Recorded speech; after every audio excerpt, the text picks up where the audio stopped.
This is the Peter Greenwood Show at the Edinburgh Fringe. I am up here talking to people who are doing shows, and I have two people who are doing shows. Or else I'd just be sitting in a vaguely curtained area talking to myself for 20 minutes, which isn't as much fun as you'd think it would be. Could you tell me your name and your show title, please? Yes, sure. My name is Paola Veneto, and I am the author and director of Vincent van Gogh, Between Words. And I'm Riccardo Avati, and I'm assisting directing Paola, co-producing and acting in the show Vincent van Gogh Between Worlds. How are you today? Oh, very well, especially because we had no breakfast. So That makes me... See, we have the desire in us. Yeah, there will be lunch soon for you. Yes. I will start talking to you about the word desire. Desire is a word that came from Latin and is decidus, the missing of stars. That means desire. And I think that this show comes directly from there. And this is why maybe it arrives so deeply in people's hearts, because everybody has desire in. And Van Gogh had a big one. And his big desire was to communicate to the world, his inner world, without having maybe the instruments as a communicator, but having it very, very strongly as an artist. That's why we are still interested in his story, and that's why also philosophers and writers were so fascinated by his works. So, what did you take from Van Gogh and his desire and his inspiration, and how do you turn that into a story? Well, sometimes when there is somebody who is very famous, you know only the icon, and you know only about the first things that stories and books tell you. So something easy, but not simple. We are trying to put in a simple but not easy way a new story, the story of the man, and not only of the artist. Because when you have a huge artist, you have to know also the man. Also with his contradictions, Van Gogh was not a saint, was also sometimes an horrible person, because he was very selfish, but not because he was mean, but only because he was so addicted to his art and to his desire. That's why I started with that word.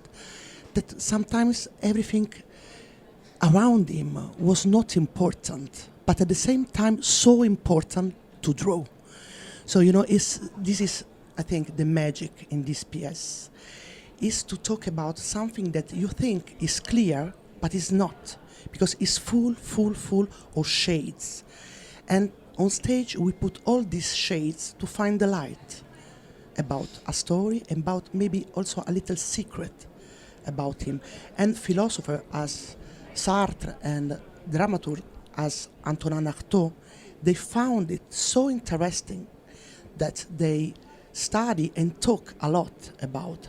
And normally we don't know about what they say.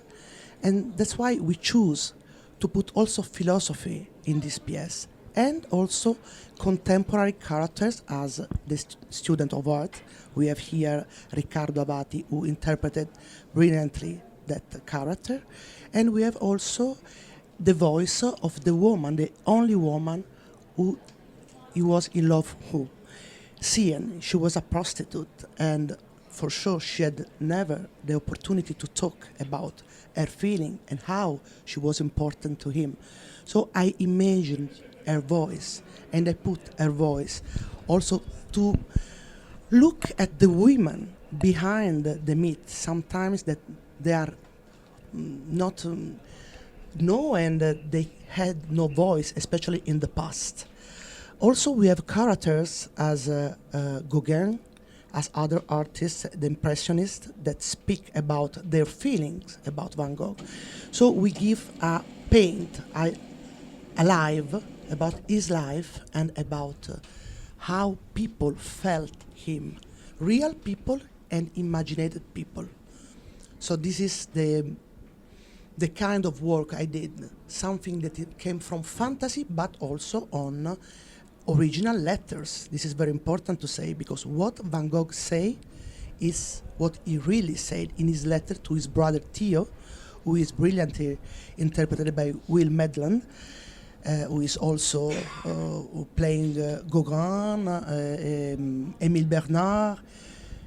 So we listen to voices and we feel feelings in this piece. So that's why I think it's a special, special show to see. How did you get involved in the show, and what direction did you want to create to bring the image to life? Well, I personally got involved in the show right after drama school. So it was back in 2022. It was my first ever professional play. And it was a wonderful script to read, and I was so grateful to Paola to be able to be part of this. And, it started, back in 2022 for me, but this play has been going on for over 2008. So over 15 years now. So, I was sort of the last one to arrive. And obviously it's an Italian play. And then in 2024, we had a run in Paris. And, Paola came up to me at the end of that and was like, how would you feel about translating this play to English? And my honest response was, I thought you'd never ask. So for me, it was such a wonderful moment because I had thought about it, but obviously I wasn't saying anything.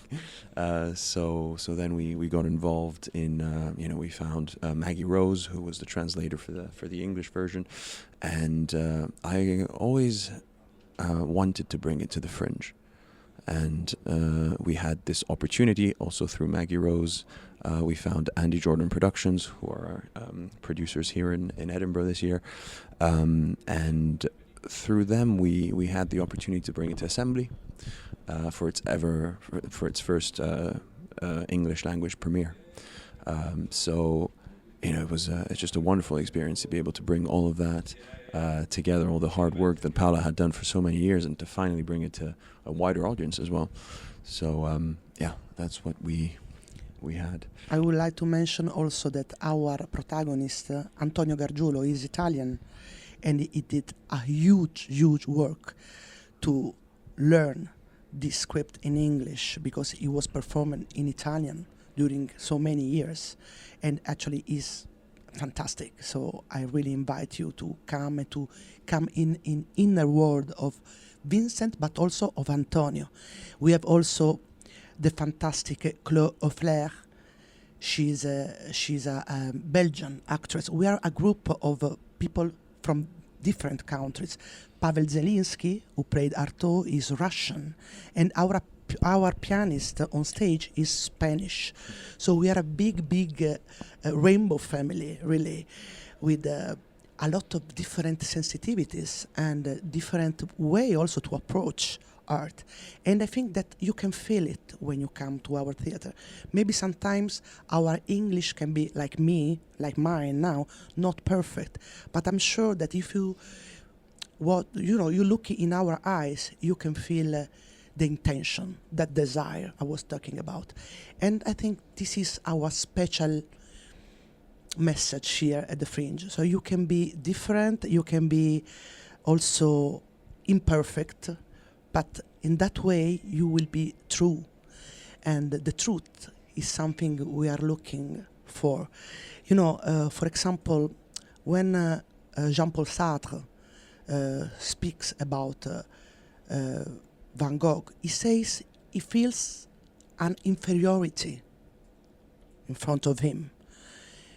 And if you read something like that wrote by a philosopher like Sartre, you are more interested in know and in study what are we talking about. If Antonin Artaud, in his book Vincent van Gogh, The Suicide by Society, was so really not angry but full of pain, talking about why Van Gogh, in his opinion, was not mad, but was somebody who the society put in the drawing to be mad, because society was not ready. So when we talk about Van Gogh, we talk about him, but we talk about everybody who wants to say it's truth. you know.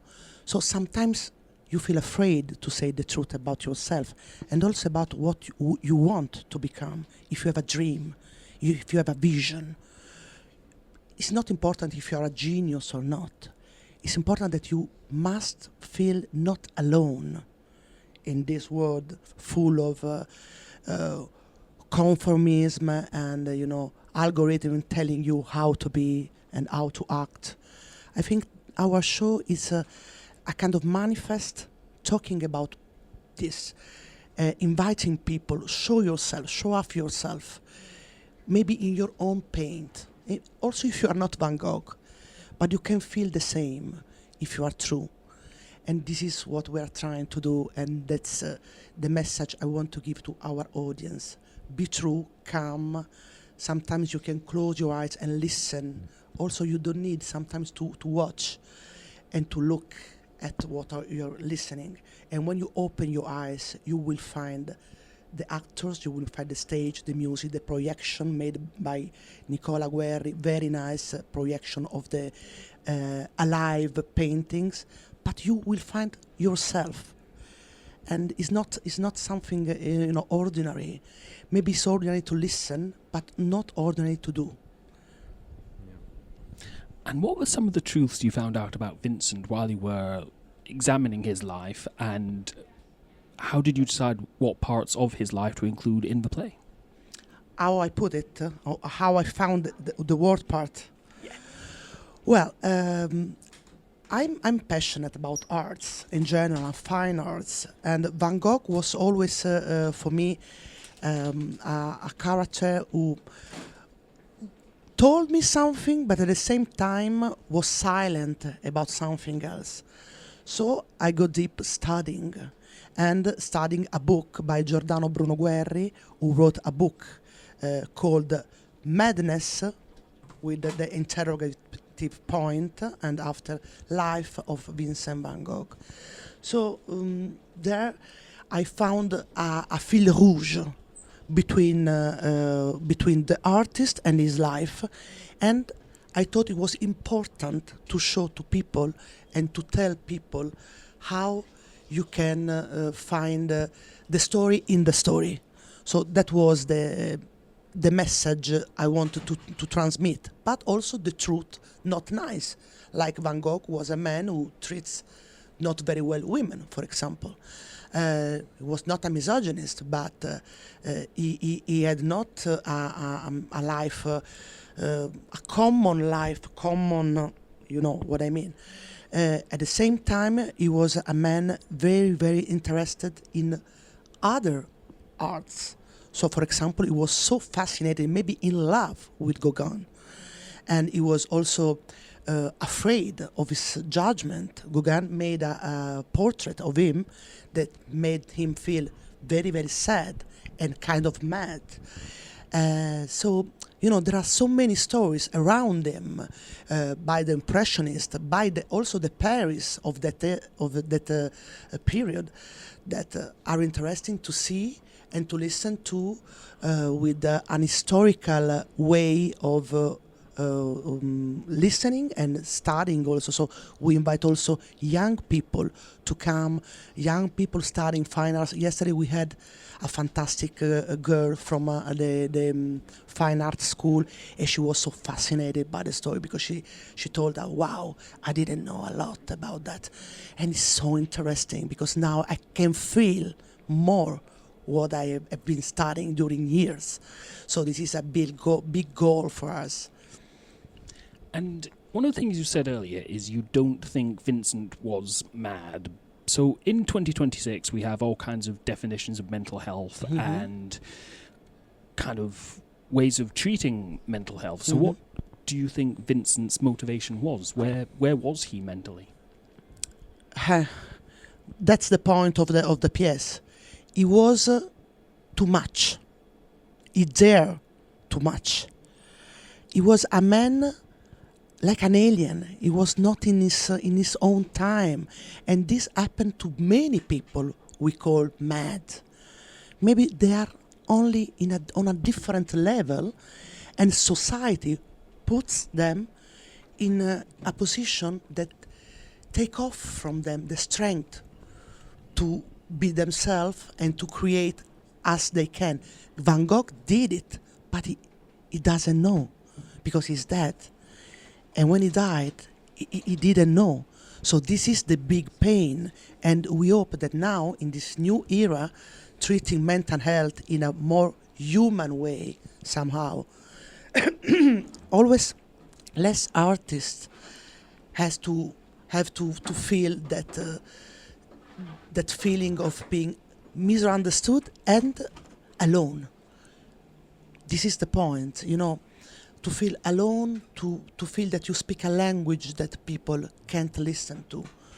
So we are trying to give a stage also to the general feeling of that, not only to the Van Gogh story. Because you studied Van Gogh so intensely, what do you think he would make of his reputation in 2026?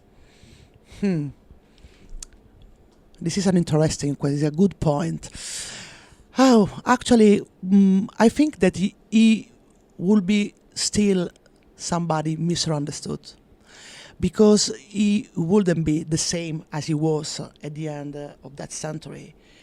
Maybe he should be a different kind of alien in this era. So I think that there are souls that, to express the magic, has to suffer. This is what do you think, Riccardo? Yeah, I think that obviously he would have probably been a bit more understood from also just from a purely clinical perspective. Back then Van Gogh probably had some kind of bipolar thing going on. He probably was also had some kind of schizophrenia as well. We don't know, obviously, because back then they couldn't medicate that. We only know what we can read in books. We weren't with him. Exactly, and although he had been around doctors, I think their very limited knowledge of psychiatry back then just made him think or made them think that Van Gogh was just someone that was just supposed to be erased.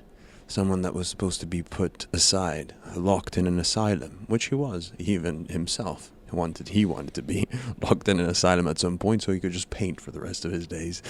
So I think that in today's world, there would be still judgment, a lot of it.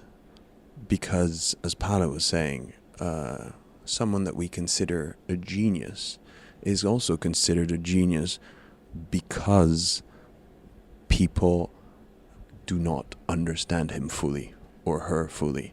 It's that story, I think, and what's so interesting to us nowadays is that we try and understand, or we try and discover, what it means to be an artist today, what it means to refuse what society imposes on you as well.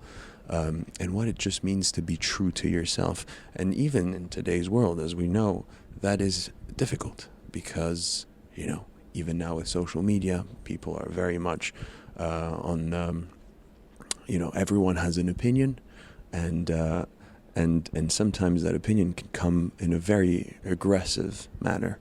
And I think that Vincent would have still suffered from that. But truly what we discover is that he did not care. He just wanted to paint, and I think that's what we see with, the character that I play, the modern art student. It's why it's so important to tell that story still today, because so many times you still have, whether it's the judgment of your parents, whether it's the judgment of just society in general, whether it's a specific school that you've done that tells you what you should focus on or what you should be thinking. And once you manage to get rid of all of that, that's when something magical happens. And what's important is that not everyone will agree, and that's fine. Actually, that is the point. How far can I go being true to myself and accepting that not everyone will accept me as I am? And I think that that is the message, or one of the strong messages Van Gogh sent. I'm who I am, and even if I am a massive dog and my parents can't stand me and my fellow painters don't understand me, I'm still gonna go my way, and whatever comes out of that is my problem. I would like to say something, listening also to Riccardo, that in the monologue of Van Gogh, there is one when he says that he wants to do with his art a music of colors. We have live music during the show, and music is very important.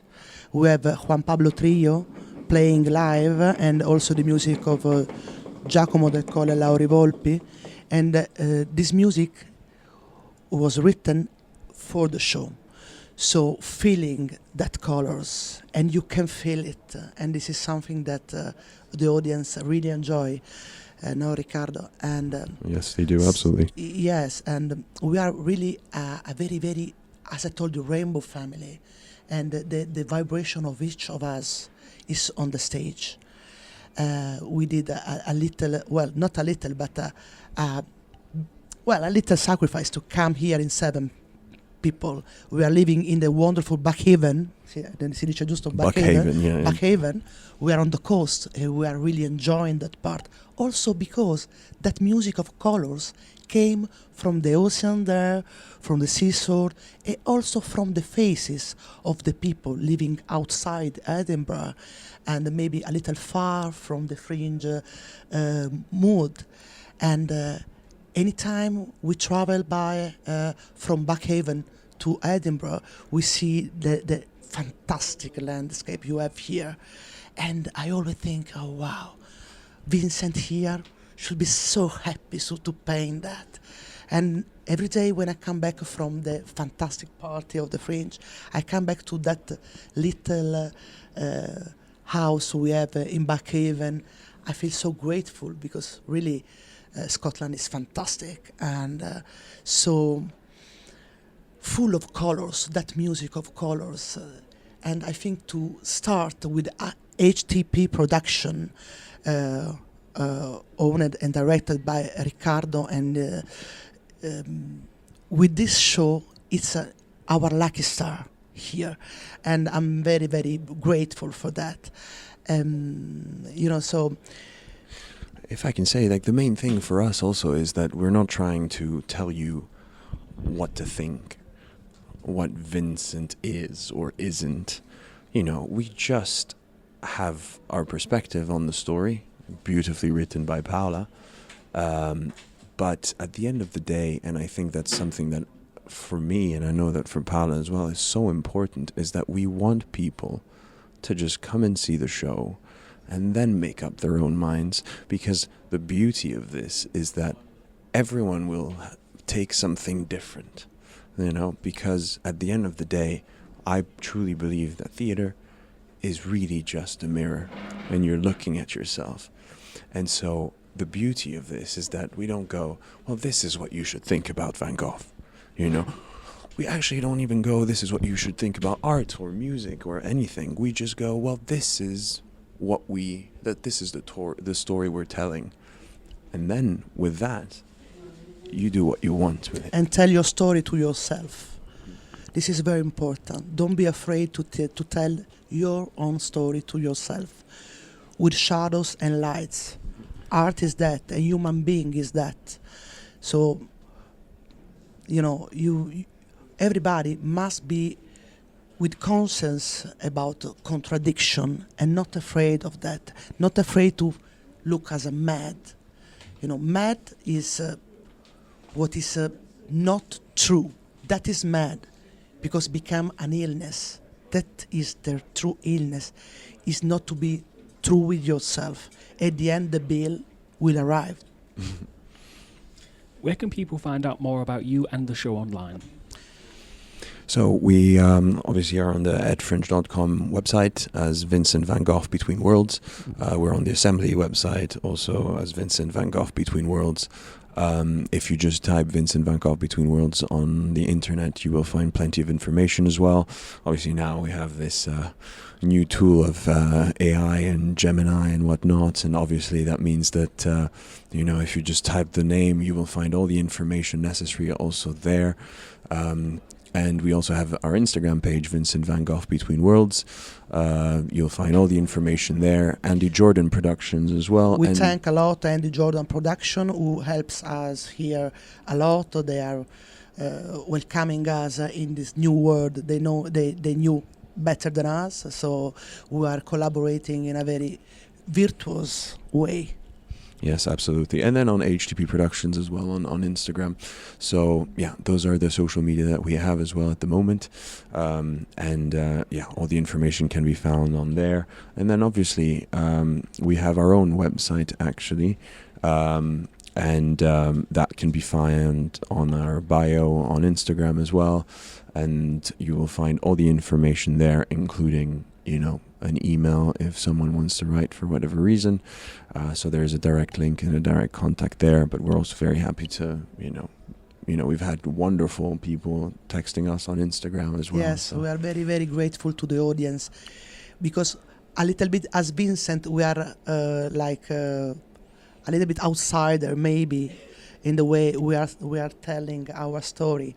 So to find an audience ready to listen, and also the critics, we had very, very nice critics, some critics also, and we are grateful to all of them, because it's a challenge every day, and this is what put the desire on fire, Thank you so much for your time today. Good luck with the show. Thank you very much. Thank you. Vincent van Gogh Between Worlds is playing at 3:30 at Underground at Assembly George Square Studios every day until the 30th. For tickets and more information, go to edfringe.com and search for Vincent van Gogh Between Worlds. For the Peter Greenwood Show at the Edinburgh Fringe, I've been your host. Going to the Fringe, I've been Peter. Bye everybody, bye.